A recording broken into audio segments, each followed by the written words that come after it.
Hello everyone, this is Deepak Nishad. Welcome to my channel. आप लोग का मेरे चैनल में बहुत बहुत स्वागत है। तो फ्रेंड, जैसा कि आप लोग जानते हैं, इस चैनल पे हम लोग सीटेट के PYQ का एनालिसिस करते हैं। आज भी हम लोग एक मैथमेटिक्स के पेपर का एनालिसिस करेंगे। जो ये पेपर है 7 जनवरी 2022 का।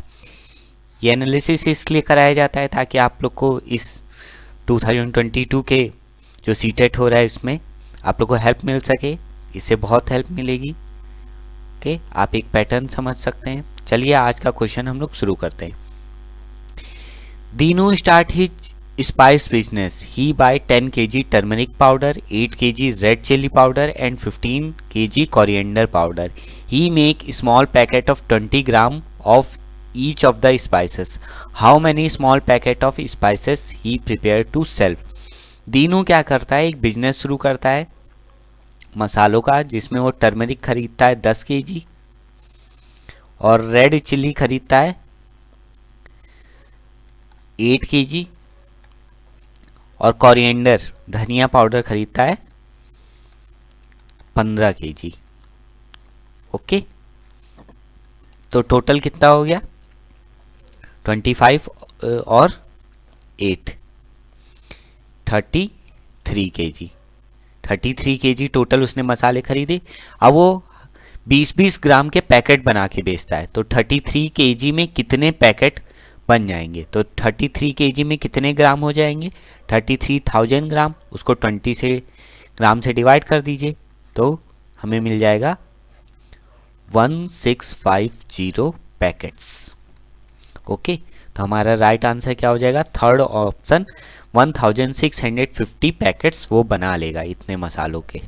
ओके, इंडिविजुअली भी पूछ सकता है कि हल्दी के कितने पैकेट्स बन सकते हैं और लाल मिर्च के कितने बन सकते हैं और धनिया के कितने बन सकते हैं। उसको 20-20 ग्राम के पैकेट बनाने थे। तो हमारा थर्ड ऑप्शन सही है। चलते हैं नेक्स्ट क्वेश्चन पे। The chart show the height and weight of 5 teachers of A school. ये चार्ट दे रखा है जिसमें वो 5 टीचर्स का हाइट और वेट बता रखा है। राधिका का, Aman, Vineet, Kavita, Rohini. Which of the following statement is correct? अब इसमें से हमें सही कथन चुनना है। Vineet is longest but his weight is less than Aman. Vineet जो है लॉन्गेस्ट है, तो यहाँ देखिए सबसे लॉन्गेस्ट तो हाँ विनीत ही है, 6 feet 1 inch. And but his weight is less than Aman. उसका वेट कितना है 72 kg और अमन का वेट कितना है 67 kg। तो लेस तो नहीं है बल्कि मोर है। तो ये स्टेटमेंट तो रॉन्ग हो गया first. Second is Rohini height is 6 inches less than Kavita height. Rohini की हाइट कितनी है 4 फीट 10 इंच और कविता की हाइट कितनी है 5 फीट 2 इंच। तो 4 फीट 10 इंच है और 5 फीट 2 इंच, तो इसमें 4 इंच का गैप होगा। तो 6 इंचेस का गैप बता रहा है। ये स्टेटमेंट भी रॉन्ग हो गया। The sum of Radhika and Vineet weight is less than the sum of Aman and Kavita weight. Radhika और विनीत का वेट हमें चेक करना पड़ेगा। राधिका का है 55.5 kg और विनीत का कितना है 72.5 kg। तो टोटल कर लीजिए 10, 5, 6, 7, 8 और 128 दोनों का वेट इतना हो गया राधिका और विनीत का। अब कह रहा है अमन और कविता के वेट से कम है। अमन का कितना वेट है 67 kg और कविता का वेट है 60 kg। ये 7 और 127। The sum of Radhika and Vineet weight is less than the sum of Aman and Kavita weight. तो देखिए इन दोनों का वेट जो है 128 kg है, इनका 127 kg ही आ रहा है। तो ये स्टेटमेंट भी क्या हो गया रॉन्ग हो गया। फोर्थ ऑप्शन पढ़ लेते हैं। Rohini weight is 3/4 of the Kavita weight. Kavita का वेट कितना है 60 kg और रोहिणी का वेट है 345 kg। हाँ, तो 3/4 60 kg का कितना हो जाएगा 45 kg। तो फोर्थ स्टेटमेंट सही है। ओके, तो यहाँ पे सही कथन हमें चुनना था, तो यहाँ पे हमारा फोर्थ स्टेटमेंट जो है वो सही है। चलते हैं नेक्स्ट क्वेश्चन पे। The perimeter of a two equilateral triangle ABC and triangle PQR are 15 centimeter and 60 centimeter respectively. Which of the following statement is correct about their interior angle? दो equilateral triangle है, उनका perimeter दे रखा है, परिमाप दे रखा है, 15 centimetre है और 30 सेंटीमीटर है। तो कौन सा कथन उनके आंतरिक कोणों के लिए सही होगा? तो देखिए, इक्विलेटरल ट्रायंगल क्या होता है? जिसकी सारी साइडें इक्वल हो और सारे एंगल्स भी क्या हो? इक्वल हो। ओके, तो क्या है? तो each interior angle of triangle A B is less than तो हो ही नहीं सकता, हाफ भी नहीं होगा। The interior angle of triangle A B C and triangle P Q R equal. Okay, third option is correct. चलते हैं नेक्स्ट क्वेश्चन पे। सॉरी, हिंदी का है ये। तो ए बी सी और ट्रायंगल पी क्यू आर के अंतः कोण बराबर होंगे, जो 60 होते हैं, 60 degree. Amongst the following shape, the shape that will look exactly the same on a half term is R. Equilateral triangle, square, rectangle, parallelogram. दिए गए शेप में से बता रहा है कि इक्विलेटरल ट्रायंगल है, स्क्वायर है, रेक्टेंगल है और पैरेललोग्राम है। अगर इनको हाफ टर्न करें तो एकदम वो पिछले जैसे, जो पहले हैं एकदम सेम वैसे ही दिखे। तो कौन कौन से शेप होंगे? देखिए, यहाँ पे तो इक्विलेटरल ट्रायंगल कैसे भी रोटेट करें वैसे ही दिखेगा, स्क्वायर वैसे ही दिखेगा, रेक्टेंगल नहीं दिख सकता और पैरेललोग्राम भी नहीं। पैरेललोग्राम किस टाइप का है? वो रोम्बस है कि रेक्टेंगल है, स्क्वायर है, इसका भी हम नहीं कह सकते। तो यहाँ तो आंसर इक्विलेटरल ट्रायंगल और स्क्वायर होना चाहिए था, लेकिन यहाँ पे वैसा ऑप्शन है ही नहीं इन चारों में से, तो इसको हम स्किप कर देते हैं। ओके, हमारा नेक्स्ट क्वेश्चन है the average of 5 consecutive natural number is 15, what is the sum of the first and last number. कह रहे हैं 5 क्रमागत संख्याओं का जो औसत है वो 15 है, तो फर्स्ट और लास्ट नंबर का क्या होगा? तो देखिए, जो 5 है ना, तो ये मिडिल वाले जो नंबर होगा वो 15 ही होगा, थर्ड नंबर। तो इससे पहले 14 हो जाएगा, इससे पहले 13, यहाँ पे 16 और ये 17, ये 5 नंबर होंगे। इनका ऐड करके देखिए तो इनका सम कितना आएगा? 75, और उसका एवरेज निकालेंगे तो 15 ही आएगा। तो हमसे पूछा है फर्स्ट नंबर और लास्ट नंबर का, तो 13 + 17 हमारा आंसर हो जाएगा 30। सेकंड ऑप्शन सही है। ओके, तो 5 क्रमागत प्राकृतिक संख्याओं का औसत 15 था, पहली और अंतिम संख्याओं का योग कितना हो जाएगा? 30। चलते हैं नेक्स्ट क्वेश्चन पे।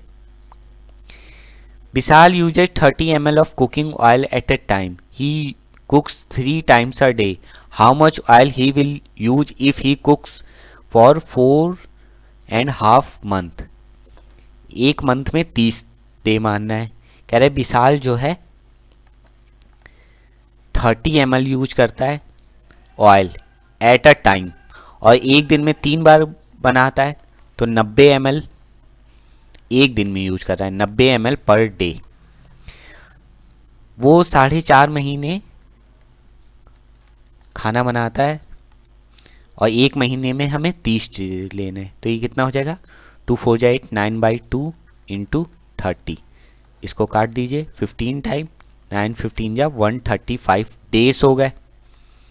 तो इतने दिनों में कितना तेल लगेगा? तो 90 ml से मल्टीप्लाई कर दीजिए, तो यहाँ पे जो हमारा आंसर आ जाएगा 1015 ml, that is 10 litre 150 ml।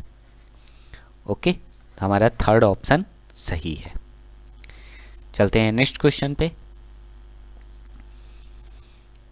यहाँ पे हमारा थर्ड ऑप्शन सही है। चलते हैं नेक्स्ट क्वेश्चन पे। On a holiday Mary wakes up 9 AM and eats lunch at 2 PM. Which of the following angle are made by the hand of her clock respectively at the above 2 times? कह रहे छुट्टी के दिन Mary 9 बजे उठती है और lunch 2 बजे करती है, तो उसकी घड़ी में जो दोनों समय पे दोनों जो भुजाएं होती हैं घड़ी, उनके बीच का एंगल कितना होगा, वो कितना एंगल बनाएंगी। तो देखिए जब 9 बजता है तो कुछ इस तरह होगा, तो ये राइट एंगल बनाएगी 90 डिग्री। और जब दिन के 2 बजे लंच करती है और यहाँ पे 12 होगा तो ये बनाएगी 60 डिग्री। ओके, तो यहाँ पे जो राइट एंगल और एक्यूट एंगल, क्योंकि 60 डिग्री 90 से कम होता है तो हम उसे एक्यूट एंगल कहते हैं। तो यहाँ पे राइट एंगल और एक्यूट एंगल बनाएंगी दोनों समय पे। चलते हैं नेक्स्ट क्वेश्चन पे। Rekha learn to make a cube using paper folding, she makes 12 cube each of side 10 centimetre. Rekha जो है पेपर से क्यूब बना रही है, घन बना रही है 10 सेंटीमीटर भुजा वाला। तो उसका वॉल्यूम कितना हो जाएगा, 10 सेंटीमीटर। तो कितना हो जाएगा, 10 का क्यूब कर देंगे, दैट इज 1000। और उसने कितने क्यूब बनाए हैं, 12, तो 12,000 टोटल उसका क्यूब हो जाएगा, centimetre cube. Now she need a big box to keep all this cube, what should be the volume of the big box so that small cube can be kept it without leaving empty space। अब इन 12 डब्बों को रखने के लिए एक बड़ा box चाहिए, तो उसका वॉल्यूम पूछा है, उसका आयतन कितना होना चाहिए। तो टोटल है 12,000 है, तो इन और जगह भी हमें नहीं छोड़नी है, तो हमें एग्जैक्टली इतने ही वॉल्यूम का डब्बा चाहिए। ओके, 12,000 सेंटीमीटर क्यूब का बड़ा डब्बा चाहिए जिसमें ये सारे 12 डब्बा आ जाएंगे। ओके, तो यहाँ पे जो हमारा थर्ड ऑप्शन है वो सही है। ओके, चलते हैं नेक्स्ट क्वेश्चन पे। Kerala Sampark Kranti train depart from New Delhi railway station on 30 October 2021 at 13:10। 30 अक्टूबर को निकलती है 13:10 पे। ओके, तो 30 अक्टूबर को वो चलती रहेगी कब तक, जब रात के पूरे 24 ना बज जाए। ओके, मतलब रात के 12 ना बज जाए। And reaches Kochi valley on 1 नवंबर। फिर वो 31 अक्टूबर को भी चलेगी, क्योंकि अक्टूबर 31 का महीना होता है, तो 31 अक्टूबर को भी 24 आर तक चलती रहेगी। और फिर 1 नवंबर को पहुंचेगी 3:20 पे, 30:20 आर पे। तो देखिए इनके बीच का डिफरेंस कितना हो गया, 3 hour 20 minute। इन पूरे दिन का कितना गैप हो गया, 24 घंटे पूरा, 30 अक्टूबर से 31 अक्टूबर तक। और यहाँ पे कितना टाइम हो जाएगा, 10.5 घंटे, 10 hour 30 minute। 13:10 हो रहा है और 24, 10.5 घंटे नहीं, जो है कि बच जाएंगे 10 घंटे 50 मिनट। अब इन सबको प्लस कर देंगे, 24 आवर, फिर 10 hour 50 minute एंड 3:20। ओके, यहाँ पे 0320 होगा, तो यहाँ पे हमारा टाइम हो जाएगा 07, 4 + 3 7 एंड 37। अब ये 70 मिनट तो होगा नहीं, इसमें से 60 मिनट लेके 1 आवर इधर ऐड कर देंगे, तो ये हो जाएगा 38 hour 10 minute। ओके, तो हमारा थर्ड ऑप्शन सही हो जाएगा। टोटल टाइम कितना लेगी ट्रेवल करने में, 38 hour 10 minute, 38 घंटे लेगी।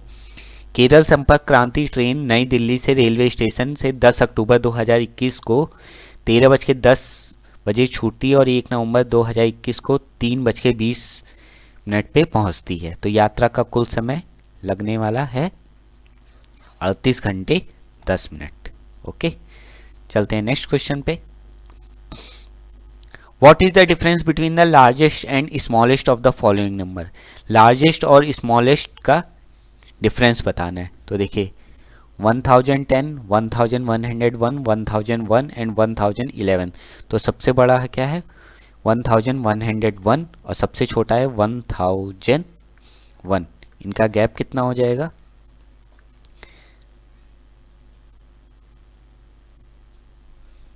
1001।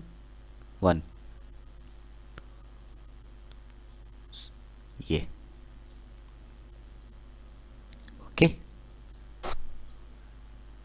इससे भी छोटा है कोई 101 एंड 1001, तो यहाँ पे जो गैप डिफरेंस हो जाएगा वो हो जाएगा 400।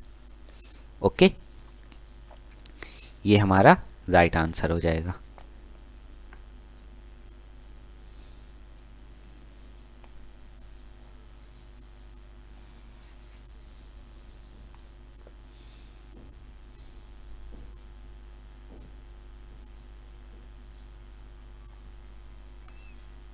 चलते हैं नेक्स्ट क्वेश्चन पे। What is the next number? 2 1 1/2 1/4। देखिए एक सीक्वेंस दे रखा है, इसमें से हमसे पूछा है, तो ये हाफ होता जा रहा है। 2 का हाफ 1, 1 का हाफ 1/2, वो 1/2 का हाफ 1/4, तो 1/4 का हाफ कितना हो जाएगा? 1/8। तो यहाँ पे 1/8 आ जाएगा, तो हमारा थर्ड ऑप्शन सही हो जाएगा। Okay,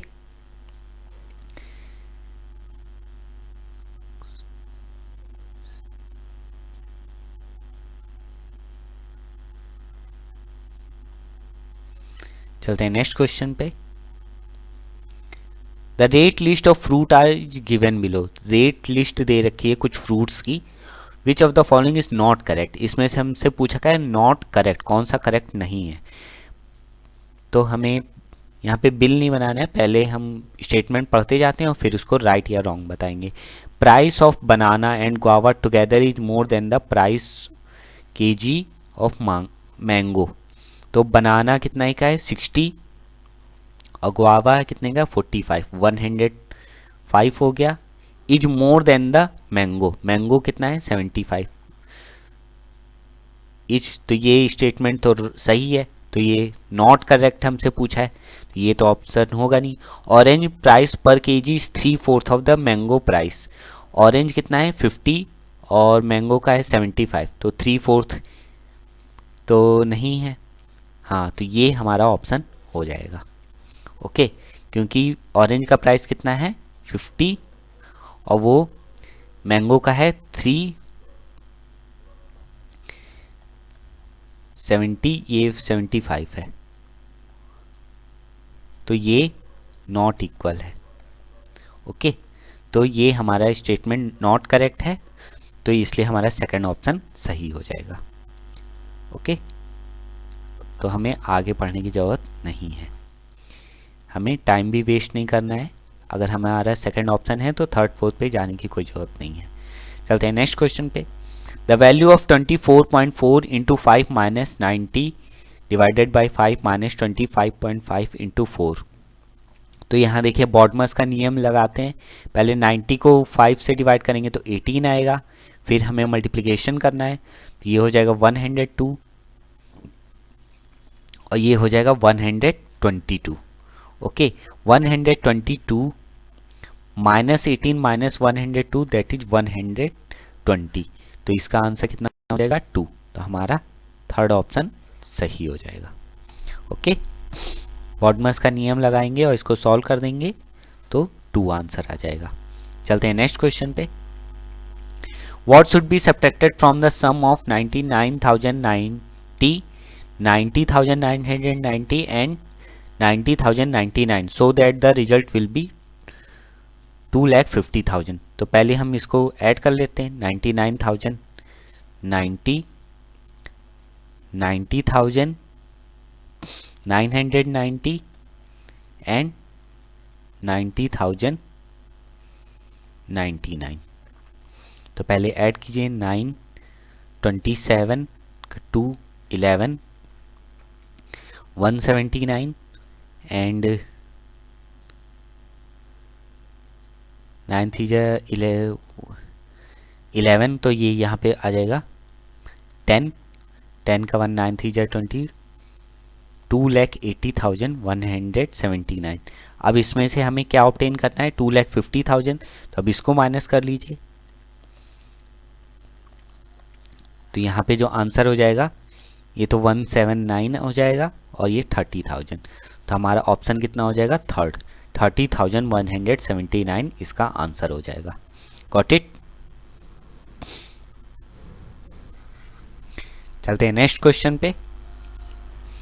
25 million can be written as a number system as. 25 million को कैसे लिखा जा सकता है? तो देखिए 25 मिलियन कैसे होता है, 1 टेंस 100, 1000 10,000, 100,000, मिलियन 10 मिलियन, ये है 25 मिलियन।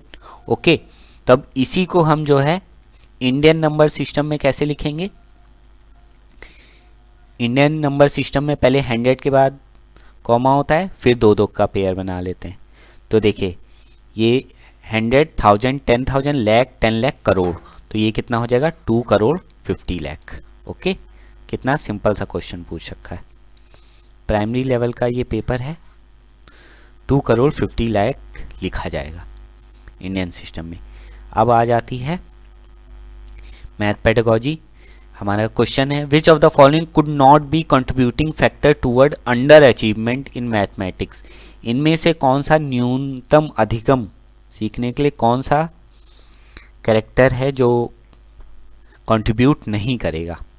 कौन सा फैक्टर है जो कंट्रीब्यूट नहीं करेगा न्यूनतम सीखने के लिए? सोशल कल्चरल बैकग्राउंड, ये तो करता है। Teacher belief about the student, teacher की क्या धारणा है अपने स्टूडेंट के लिए, ये भी कंट्रीब्यूट करता है। लैंग्वेज ऑफ इंस्ट्रक्शन, ये भी करता है, किस भाषा में हम निर्देश करते हैं, ये भी सीखने में बहुत वो करता है। और जेंडर डिफरेंस, हाँ जेंडर डिफरेंस जो है यहाँ पे कंट्रीब्यूट नहीं करेगा। मैक्सिमम सीखने में तो करेगा, लेकिन न्यूनतम अंडर अचीवमेंट इन मैथ्स से कम सीखने में जेंडर डिफरेंस का बहुत बड़ा कंट्रीब्यूशन नहीं होगा। अधिकतम पूछता तो अधिकतम पूछने में जो लैंगिक भेदभाव है वो ज़्यादा होता। तो यहाँ पे न्यूनतम हमसे पूछा है कारक नहीं हो सकता, तो वह है लैंगिक भेदभाव। ओके, फोर्थ ऑप्शन हमारा सही है। चलते हैं नेक्स्ट क्वेश्चन पे। As per the NCERT which of the following is not one of the expected learning outcome from grade third learner. NCERT के अनुसार जो है ग्रेड थर्ड लर्नर के लिए कौन सा एक्सपेक्टेड क्वेश्चन नहीं है? Prove that 1/3 is the same as 2/6। Grade third के लिए आप प्रूफ करवाएंगे बच्चों से कि 1/3 प्रूफ करो कि 1/3 और 2/6 इक्वल हैं, तो कंपेयर करा सकते हैं हम, प्रूफ नहीं करवा सकते। ओके, तो ये तो नहीं करवा सकते। Identify the next number in the sequence, तो देखिए प्राइमरी क्लास में वो पैटर्न पढ़ते हैं, तो ये क्वेश्चन वो कर सकते हैं। इफ़ अ बस can carry 40 children, how many children can 3 buses carry. एक बस में 40 बच्चे आते हैं तो 3 बसों में आते हैं, ये भी सिंपल कर सकते हैं। So that 2 × 3 is the same as 3 × 3, ये भी कर सकते हैं। तो ग्रेड थर्ड लर्नर के लिए ये जो प्रूफ वाला क्वेश्चन है ये सही नहीं है, ये एक्सपेक्टेड नहीं है एज पर एनसीईआरटी। ओके, तो यहाँ था एनसीईआरटी के अनुसार कक्षा 3 के विद्यार्थियों के निम्नलिखित में से कौन सा अधिकतम प्रतिफल अपेक्षित नहीं है, हम उनसे अपेक्षा नहीं कर सकते, तो ये सिद्ध कीजिए। तो हमारा फर्स्ट क्वेश्चन सही है। Which of the following is the most appropriate strategy for a teacher to use in an introductory class on division. कि सबसे मोस्ट अप्रोप्रिएट पूछा है। देखिए इनमें आपको चारों ऑप्शन अप्रोप्रिएट लग सकते हैं, लेकिन मोस्ट अप्रोप्रिएट पूछा है कि क्लास में अगर डिवीजन भाग की अवधारणा हमें उनको समझानी है तो कौन सा इंट्रोडक्शन के लिए कौन सा क्वेश्चन सही रहेगा। ठीक है, what is the meaning of direct 10 divided by 2 कर देंगे, ऐसा नहीं है। If I try to 100 book among 3 people how many book, ये भी नहीं कर सकते, अभी हमें इंट्रोडक्शन देना है। How much work will be completed in a single day if a person take 10 day to complete a task, ये भी नहीं है। Your mother has 9 pencils, she want to distribute them equally among you, your brother and your sister, how many pencil will you get। ये question सही है कि daily life से हमें रिलेट करके पढ़ाना है कि अगर आपके माँ के पास 9 पेंसिल है और 2 भाई बहनों के बीच में पढ़ाना है, बांटना है, तो क्या करना है, वो किस तरीके से के बांटेंगी। ओके, तो ये इंट्रोडक्शन के सही है, डिवीजन के इंट्रोडक्शन के लिए। ओके, तो ये हमारा फोर्थ ऑप्शन सही है। आपकी माँ के पास 9 पेंसिल है, वो आपको भाई और आपकी बहन के बराबर बराबर पेंसिल देना चाहती है तो आपको कितनी पेंसिल मिलेगी। ये सर्वाधिक उपयुक्त विधि है। चलते हैं नेक्स्ट क्वेश्चन पे। One of the major reason for the student failure in mathematics at school level in our assessment process. कह रहा है एक मुख्य कारण बताइए जो बच्चे जो फेल हो जाते हैं, जो हम स्कूल में आकलन का विधि यूज करते हैं उसमें बच्चे क्यों फेल हो जाते हैं। First, give more weightage to formative assessment than summative assessment. हम फॉर्मेटिव असेसमेंट पे ज़्यादा जोर देते हैं इसलिए, तो ये तो सही अच्छी बात है, फॉर्मेटिव असेसमेंट पे ज़्यादा जोर देना चाहिए समेटिव असेसमेंट से। Include more subjective question than objective type question, इसलिए फेल हो जाते हैं कि हम सब्जेक्टिव क्वेश्चन ज़्यादा देते हैं, ऑब्जेक्टिव क्वेश्चन कम देते हैं। तो हो सकता है रीजन, लेकिन पूरी और भी ऑप्शन पढ़ लेते हैं। Emphasize on testing procedural knowledge and fact that mathematization of thinking and ability of a child। ये ज़्यादा प्रोसीजनल, एक जो प्रोसीजर होता है क्वेश्चन करने का उस पर ज़्यादा जोर देता है और वो बच्चे नहीं कर पाते हैं सब्जेक्टिव क्वेश्चन में, इस वजह से उनको नंबर कम मिलते हैं तो वो फेल हो जाते हैं। तो थर्ड ऑप्शन ज़्यादा सही है। Fourth, emphasize on problem solving than on recall based question, इसलिए फेल होते हैं कि वो रिकॉल बेस्ड क्वेश्चन पे होते हैं। तो ये भी हो सकता है, लेकिन यहाँ जो सबसे ज़्यादा बेहतर ऑप्शन है वो थर्ड ऑप्शन सही है। ओके,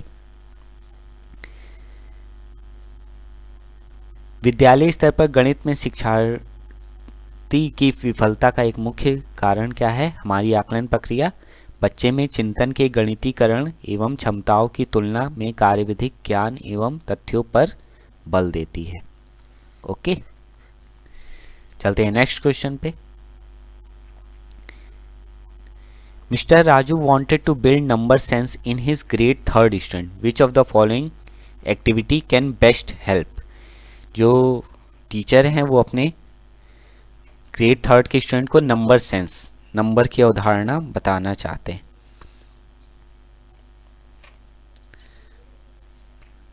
तो कौन सी एक्टिविटी बेस्ट रहेगी, तो हमसे ये पूछें तो taking a jar of marble and asking student to guess how many marble are there. एक जार में, कांच के बर्तन में मार्बल मतलब कंचे लेंगे और अनुमान लगाने के लिए कहेंगे कि गेस करो कि कितने मार्बल हो सकते हैं। ठीक है, एक्टिविटी से हमें इंट्रोड्यूस कराना है तो हम करा सकते हैं।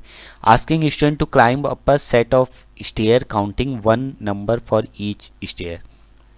बच्चों से कहेंगे कि सीढ़ियों पे चढ़ते जाओ और एक एक नंबर गिनते जाओ, तो ये नहीं है।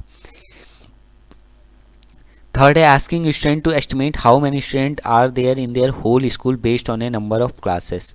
बच्चों से अनुमान लगाना कि आपके स्कूल में कितने बच्चे हो सकते हैं, क्लासेस, नंबर ऑफ क्लासेस के बारे में जानकर। ये भी सही नहीं है, हमें नंबर सेंस बिल्ड कराना है, उनमें बहुत ज़्यादा कैलकुलेशन नहीं करवानी है। Giving building block and asking student to construct a number as 100, 10 and 1s। हमें बिल्डिंग ब्लॉक जो है दे देना और बच्चों को 100, 10 एंड 1s के नंबर कंस्ट्रक्ट करने के लिए कहना है। तो ये भी नहीं है। ये हम ज़्यादा सही है कि उनको मार्बल्स दे सकते हैं हम और हम उनको गिनने के लिए कह सकते हैं। तो हमारा फर्स्ट ऑप्शन सही है कि कंचों से भरी एक बरनी लेकर छात्रों से अनुमान लगाने के कहें हम उसमें कितने कंचे हैं। चलते हैं नेक्स्ट क्वेश्चन पे। Which of this exercise will be most appropriate to show if your student have built the skill of estimating unknown quantity? इनमें से कौन सा मोस्ट अप्रोप्रिएट है। देखिए यहाँ पे फिर से मोस्ट अप्रोप्रिएट पूछ रहा है, तो सारे ऑप्शन सही लग सकते हैं, लेकिन मोस्ट अप्रोप्रिएट पूछ रहा है कि बच्चों की स्किल को कौन सा ऑप्शन शो करेगा कि वो एस्टिमेशन, आकलन लगाने में सक्षम है अननोन क्वांटिटी के बारे में। फर्स्ट है add to given number mentally and give an approximate answer. दो नंबरों को मानसिक तौर पे जोड़ें, मतलब विदाउट पेन पेंसिल कॉपी के, और उसका आकलन लगाएं। थर्ड है measure the length of the table using a inch tape. तो ये आकलन लगाने का थोड़ा, ये तो फिक्स तरीका हो गया। एक तो एकदम करेक्ट तरीका हो गया कि इंच टेप का लेके लेंथ नापें टेबल की। Guess the approximate distance from the earth to sun, सीधा कह देंगे कि पृथ्वी से लेके सन तक की दूरी का अंदाज़ा लगाइए। और या फिर fourth, come up with the likely number of children in your colony, ये हम कह सकते हैं कि आपके मोहल्ले में कितने बच्चे हैं, ये अनुमान लगा सकते हैं, क्योंकि वो स्कूल से घर जाकर जो है वो खेलते होंगे तो उनको पता होगा कि मोहल्ले में कितने बच्चे रहते हैं लगभग, और हमें नॉलेज को बाहर की दुनिया से भी जोड़ना है, तो फोर्थ ऑप्शन ज़्यादा सही है। ओके, तो यहाँ पे जो फोर्थ ऑप्शन है, आपकी कॉलोनी में बच्चों की लगभग संख्या बताएं, तो ये जो कौशल है अज्ञात राशियों में अनुमान लगाने का कौशल विकसित कर प्रदर्शित करेंगे। ओके, चलते हैं नेक्स्ट क्वेश्चन पे। Which of the following is not a mathematical process, इनमें से मैथमेटिकल प्रोसेस कौन सा नहीं है? Optimization, rote memorization, visualization and comparison. तो देखिए, रोट मेमोराइजेशन किसी भी सब्जेक्ट का पार्ट नहीं है, और मैथमेटिक्स में तो खासकर, क्योंकि मैथमेटिक्स में रट कर नहीं सीखा जा सकता। ऑप्टिमाइजेशन सही है, विजुअलाइजेशन सही है, कंपैरिजन सही है। ओके, तो यहाँ पे रट कर याद करना गणितीय प्रक्रिया नहीं है। चलते हैं नेक्स्ट क्वेश्चन पे। Mister Javed is introducing the concept of multiple, he has planned 3 learning activity. Mister Javed ने मल्टीपल का कॉन्सेप्ट, गुणज का कॉन्सेप्ट उनको इंट्रोड्यूस करना है बच्चों को, तो उन्होंने 3 एक्टिविटी प्लान की है। Write number 2 on the blackboard and relate them to real life example. 2 के मल्टीपल लिखेंगे और उनको रियल लाइफ एग्जाम्पल से जोड़ेंगे, सही है, एक्टिविटी है। Explain that multiple are found by skip counting on a number, skip counting के द्वारा इंट्रोड्यूस करेंगे। स्किप मतलब जैसे 2 है, 4 है, 6 है, 8 है, जिसमें गैप होते हैं। Take a lot of 2 rupee coin and make stock of 1 coin, 2 coin and 3 coin. 2 रुपए के सिक्के लेंगे और उनके 1 या फिर 2 का पेयर या 3 का पेयर ऐसे बनाने के लिए कहेंगे, तो ये भी बात सही है। Help him order to this activity in most appropriate sequence to build the concept well. इन एक्टिविटीज सारी सही हैं, इन्हें हमें ऑर्डर में लगाना है कि किस ऑर्डर में जो है मिस्टर जावेद को इंट्रोड्यूस करना चाहिए। तो यहाँ पे first second third, third first second, second first third या थर्ड सेकंड फर्स्ट। तो यहाँ पे जो आंसर है वो फर्स्ट सेकंड थर्ड है। पहले जब कॉन्सेप्ट इंट्रोड्यूस करेंगे रियल लाइफ से ताकि वो सीख सकें, फिर एग्जाम्पल्स देंगे और फिर उसकी एक्टिविटी कराएंगे। आकलन करने के लिए हम थर्ड वाला ऑप्शन यूज कर सकते हैं। ओके, तो फर्स्ट सेकंड थर्ड इस ऑर्डर में करा सकते हैं। ओके, तो यहाँ पे फर्स्ट ऑप्शन सही है। चलते हैं नेक्स्ट क्वेश्चन पे। Which of the following preparatory activity is most suitable before teaching the concept of area. देखिए यहाँ पे मोस्ट और मोस्ट सुटेबल, मोस्ट वर्ड को ब्लैक से मार्क किया है। ओके, कि मोस्ट सुटेबल कौन सा है? एरिया का कॉन्सेप्ट, क्षेत्रफल का कॉन्सेप्ट बच्चों को बताना है, तो मोस्ट सुटेबल कौन सा रहेगा? Asking student to superimpose 2D shapes and compare the shapes. 2D shapes रहते हैं ना, उनको सुपर इम्पोज मतलब एक के ऊपर एक रख कर करके देखना कि कौन सा बड़ा है। तो बात तो सही है, ठीक है, उनसे पता चलेगा कि किसका कैसे क्षेत्रफल बड़ा या छोटा है। Asking student to find the perimeter, perimeter निकालने के लिए बोलेंगे, नहीं। Asking student to divide 2D shape into smaller equal pieces, student को कहे 2D शेप्स को स्मॉलर इक्वल पीसेस में डिवाइड कर दे, तो जरूरी नहीं कि वो इक्वल पीसेस में डिवाइड ही कर दे। Asking student to count the number of unit square in a 2D shape, छोटे लेवल पे जो है, बहुत प्राथमिक लेवल पे ऐसे स्क्वायर्स बनाए जाते हैं जैसे ग्राफ के माध्यम से, उनको गिन के हम एरिया निकाला जाता है, तो ये बहुत छोटे लेवल पे किया जाता है। तो यहाँ पे फर्स्ट ऑप्शन ज़्यादा सही है कि जब वो बच्चे सीख गए हैं एरिया का कॉन्सेप्ट और उनको फॉर्मूले से बताना है, तो पहले शेप्स को सुपर इम्पोज करके वो देखें। ओके, तो यहाँ पे फर्स्ट ऑप्शन सही है। छात्रों से द्विमीय आकारों को अध्यारोपित करने और मापों की तुलना करने के लिए कहना। चलते हैं नेक्स्ट क्वेश्चन पे। The sum of any two whole number is a whole number. The property of a whole number is refer to as. दो होल नंबरों का सम भी होल नंबर होता है, मतलब दो नंबरों को हम ऐड करें सब्ट्रैक्ट करें तो वो रिजल्ट भी जो है होल नंबर होगा। वो कौन सी प्रॉपर्टी होती है? वो है क्लोजर प्रॉपर्टी। ओके, दो पूर्ण संख्याओं का योग एक पूर्णांक संख्या होगी। पूर्ण संख्याओं का यह गुणधर्म है, जैसे a या b belongs to whole number, तो c जो है वो भी जो रिजल्ट आएगा वो भी जो है होल नंबर को बिलोंग करेगा। ओके, चलते हैं नेक्स्ट क्वेश्चन पे। अकॉर्डिंग टू एनसीएफ 2005 के अनुसार narrow aim of teaching mathematics is to teach number and number concept and higher aim is to teach measurement. जो नैरो एम है टीचिंग का मैथमेटिक्स का, वो क्या है? नंबरों के बारे में पढ़ाना, और हायर एम है मेजरमेंट के बारे में पढ़ाना। सेकेंड ऑप्शन है narrow aim of teaching mathematics is teach precise calculation and higher aim to teach calculus, कि उनको कैलकुलेशन करना सिखा देना, और हायर एम है कैलकुलस सिखाना। थर्ड है narrow aim of teaching mathematics is to develop numeracy related skill and higher aim is to develop problem solving skill. जो है न्यूमरेसी के बारे में रिलेटेड स्किल को डेवलप करना नैरो एम है, और हायर एम क्या है? प्रॉब्लम समस्या समाधान करना। फोर्थ है narrow aim of teaching mathematics is to develop mathematical language and higher aim is to solve word problem। गणितीय भाषा का विकास करना नैरो एम है, और हायर एम क्या है? वर्ड प्रॉब्लम सॉल्व करना। तो यहाँ सभी में जो है थर्ड ऑप्शन ज़्यादा सही है कि न्यूमरेसी रिलेटेड स्किल डेवलप करना है, और हायर एम है कि वो प्रॉब्लम सॉल्व कर सके। ओके, एनसीएफ 2005 के अनुसार।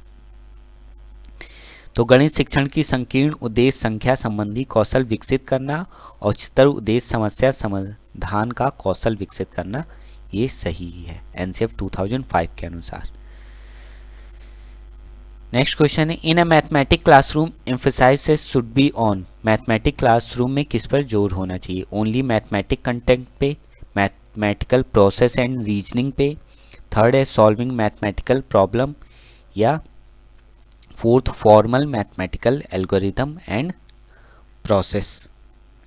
तो यहाँ पे जो है किस पे जोर होना चाहिए? सेकंड पे। सिर्फ मैथमेटिकल कंटेंट पे नहीं कर सकते, सिर्फ प्रॉब्लम सॉल्विंग पे नहीं कर सकते, और सिर्फ एक फॉर्मेट जो तरीका होता है उस पे, मैथमेटिकल प्रोसेस प्रक्रिया पे हमें ज़्यादा जोर देना है और तर्क पे ज़्यादा जोर देना है। ओके, तो गणित कक्षा में गणितीय प्रक्रिया एवं तर्क पर बल होना चाहिए। चलते हैं नेक्स्ट क्वेश्चन पे। Majority of the student in a class से 360 plus 55 is equal to 3115। Revisiting which of the following concept will best remediate the misconception. सभी बच्चे, ज़्यादातर बच्चे इस तरह से ऐड करके रिजल्ट निकालते हैं, तो उनके जो निदानात्मक परीक्षण के बाद जो उनके कॉन्सेप्ट को क्लियर किया जा सके, उसमें से सबसे बेस्ट क्या रहेगा? देखिए बेस्ट को हाईलाइट किया है, तो अब सभी सही लग सकते हैं, लेकिन सबसे बेस्ट चूज़ करना है। एडिशन विथ रीग्रुपिंग कराएंगे, ठीक है, योग को मतलब समूहीकरण करके योग करना, forward counting, 3 digit addition, 1 to 1 correspondence. तो यहाँ पे जो सबसे बेस्ट रहेगा एडिशन विथ रीग्रुपिंग, कि कैसे नंबरों को पहले ग्रुप किया जाता है और फिर ऐड किया जाता है। ठीक है, तो यहाँ पे फर्स्ट ऑप्शन ज़्यादा सही होगा, जोड़ने के समय पुनः समूहीकरण। Got it. चलते हैं नेक्स्ट क्वेश्चन पे। Which of the following statement is not true. इनमें से कौन सा कथन सही नहीं है? Mathematic is a discipline with mostly abstract concept. Mathematic एक ऐसा सब्जेक्ट है जो एब्स्ट्रैक्ट कॉन्सेप्ट होते हैं, एब्स्ट्रैक्ट मतलब अमूर्त कॉन्सेप्ट होते हैं। थर्ड है, सेकंड है there is just one correct way of approaching the solution of mathematical tool, बस एक ही तरीका होता है किसी भी प्रॉब्लम को सॉल्व करने का। तो हमसे पूछा गलत है तो यही ऑप्शन सही होगा, क्योंकि हमसे पूछा ही गलत है। क्योंकि मैथमेटिक्स में एक तरीका नहीं होते, वन करेक्ट अप्रोच नहीं होते, मल्टीपल वे होते हैं अप्रोच सॉल्यूशन तक जाने के लिए। फिर भी पढ़ लेते हैं थर्ड वाला। People who can not read and right also have a mathematical knowledge, जो लोग पढ़ नहीं सकते और लिख नहीं सकते उनको भी मैथमेटिकल लैंग्वेज होती है। बात तो सही है, वो भी गणना कर सकते हैं डेली लाइफ में। Most of the sub branches of mathematical are interconnected, mathematics की जो सब ब्रांच है वो इंटरकनेक्टेड है, ये भी बात सही है। तो सेकंड ऑप्शन ही गलत था, इसलिए ये सही है कि एक करेक्ट वे नहीं होता है, मल्टीपल वे होते हैं। तो निम्न में से कौन सा कथन सत्य नहीं है? तो गणितीय समस्या के समाधान पर पहुंचने का सिर्फ एक ही सही तरीका नहीं होता है, बहुत सारे सही तरीके होते हैं। चलते हैं नेक्स्ट और लास्ट क्वेश्चन पे। Who among the following name is associated with model geometrical development that describe the level of geometric reasoning in children? तो ये क्वेश्चन तो कितनी बार रिपीट हो चुका है कि वैन हीले इनका आंसर है। वैन हीलो ने ज्योमेट्रिक रीजनिंग में लेवल बताया था।